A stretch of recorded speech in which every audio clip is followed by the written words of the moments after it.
नमो बुद्धाय. जय भीम. मी तेजल खिल्लारे. लोकज्योती मराठी या यूट्यूब चॅनलमध्ये आपल्या सर्व प्रेक्षकांचे मनापासून स्वागत.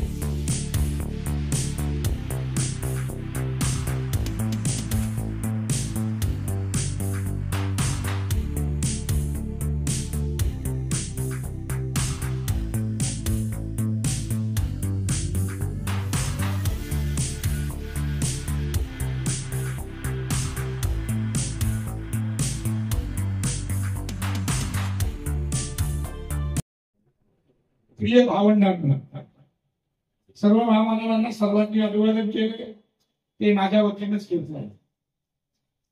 स्टेजवर जी मंडळी बसलेली आहेत ते सगळी माझी भावंड आहेत, त्यामुळे काही सेपरेटली कुणाचं नाव घेत नाही. ही अडचण अशी आहे की ते तो घराडणार आहे, अमुक म्हणणार आहे, अरे मला भाषण करायला येत नाही, हा माझा प्रॉब्लेम आहे. आणि ते भोसले जे आहेत ना, ते फार हुशार माणूस आहे.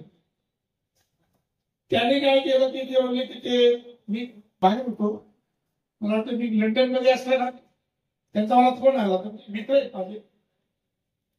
ते म्हणाले की तुम्हाला यावं लागेल, मला भाषण येत नाही. आणि खरं सांगायचं म्हणलं तर भाषण करणाऱ्यांचे दिवस मी वाईट आहे. त्यातल्या त्यात पोटात भूक असताना आणि घराकडे जायचं असताना जर मी तुम्हाला वेटीस धरलं तर तुम्ही 5 मिनिटं मला ऐका, नंतर मनातल्या मनात म्हणाल हा मरत का नाही, हा जात का नाही. त्यामुळे मला काय भाषण दिसेल, इतकं सुंदर भाषण झालेलं, फार चांगला कार्यक्रम झाला, उद्घाटन झालं, पुस्तकाचं प्रकाशन झालेलं आहे. आणि तुम्ही सगळी हुशार माणसं आहात.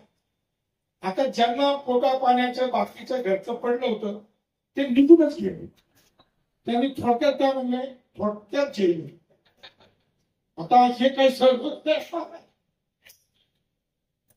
एक आहे की मी थांबलेला आहे. परिस्थिती काय आहे ते सगळ्यांना माहिती आहे. रोज व्हॉट्सअपवर तुम्ही परिस्थिती बघता. या परिस्थितीतून बाहेर कसं निघायचं हा सगळ्यात मोठा मुद्दा आहे. सगळे महामानव आपल्याला माहिती आहे, आता पाठ झाले, बाबासाहेबांची सगळी कोटेशन पाठ झाली, शिवाजी महाराजांचं सगळं पाठ झालं. आणि ज्याला प्रबोधित आहे त्याला प्रबोधित करण्याची काही गरज नाही, करायचं हाच मुख्य मुद्दा. आणि मला वाटतं की इतका पण मी शहाणा नाही की मला कळलं. म्हणजे मला जर कळलं असतं तर मी इतर कशाला थांबलो असतो, मी माझ्या कामाला लागलो असतो ना. त्यामुळे मला खूप कधी कळलेलं आहे ह्याच्यात खूप मोठं आहे.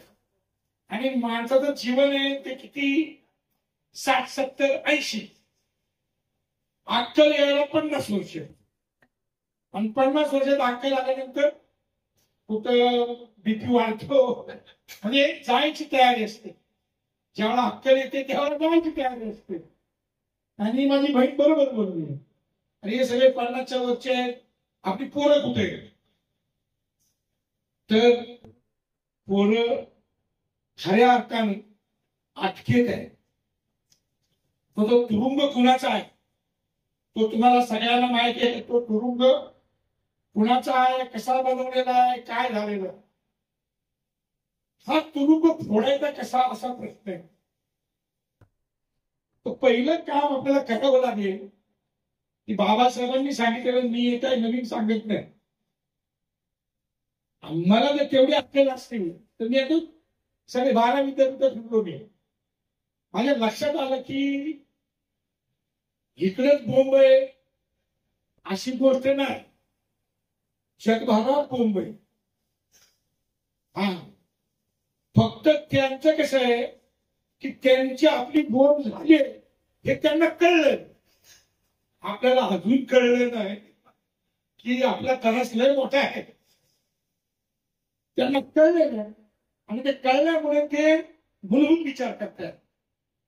मी जी काय मांडणी आजकाल करतोय की थोडीशी विद्यापीठीय क्षेत्रातल्या लोकांसाठी करतोय, कारण या देशामध्ये आता जर कोण काय करेल तर ज्याचं डोकं जागा आहे आणि जो दुसऱ्याचं डोकं जागा करू शकतो अशा माणसांचं ट्रेनिंग होण्याची गरज आहे. आणि ते ट्रेनिंग न झाल्यामुळे जे गायकांनी जो बाबासाहेब, छत्रपती शिवराय वगैरे आमच्यासारख्या लोकांनी जे काय पोचवला तो अर्धा आहे. ते बाबासाहेब म्हणाले होते की माझी 10 भाषणं, तेव्हा माझ्या गायकाचे एक काय गाणं, ते लय मोठा माणूस आहे. त्यांनी आमच्यावर लय असंच म्हणले असतील. सुबह लिखता हूँ मैं शाम लिखता हूँ, सुबह लिखता हूँ मैं शाम लिखता हूँ, मुकामे लिखता हूँ मैं मंजिलें लिखता हूँ. वो कलम की दीवाना हो जाता है जब भगत सर के बारे में मैं कुछ पंक्तियां लिखता हूँ. अशा लेखकाला गुणवंत, कीर्तिवंत आणि राष्ट्रीय प्रवचन म्हणूया, राष्ट्रीय आपण शाहीर म्हणूया, सन्माननीय भगत सरांना या ठिकाणी इथे येईपर्यंत टाळ्यांच्या गजरापर्यंत आपण त्यांना या ठिकाणी निमंत्रित करूया. त्याच्यात भगत सरांनी वाटतं, मला वाटतं तो माईक समोरच बोलवलेला आहे. आज कल्याणकरांना ऐकण्याची परवानगी, ऐकण्याची संधी. धन्यवाद.